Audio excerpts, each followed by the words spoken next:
কেমন আছো বন্ধুরা? আশা করছি সবাই ভালো আছো। আমি অনেক ভালো আছি।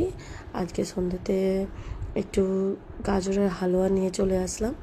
সবাই দেখে বুঝতেই পেরেছো কি এটা হচ্ছে। প্রথমে ঘি দিয়ে স্টার্ট করে নিয়েছিলাম, কিন্তু ভিডিওটা করব বলে আবার গাজরটাকে নামিয়ে অল্প একটু ঘি দিয়ে নাড়াচাড়া করছি, ঠিক আছে।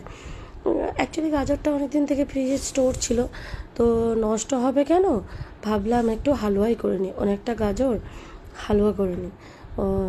ছেলেদের আবদারে একটু হালুয়াই করলাম, ছেলেরাও খাবে অনেক দিন থেকে বলছিল, তো করলাম। জানি না, যারা যারা খেয়েছে তাদের রিভিউটা নেওয়া হয়নি যে কেমন হয়েছে, না হলে বলতাম যে মানে রিভিউটাও দিতাম। আমার তো ভালোই লেগেছে। এবার বাকি যারা যারা খেয়েছে তারা তারা একটু কমেন্ট করিস রে, কেমন হয়েছে বলিস। যাই হোক, গাজরের হালুয়াটা আমি অল্প একটু মিষ্টি নাড়তে নাড়তে দিয়ে দিয়েছিলাম যাতে জলটা বেরোয়, কিন্তু জল বেরোচ্ছিল না। তো যাই হোক, তারপরে লাস্টে মিষ্টি দিয়ে দিয়েছি।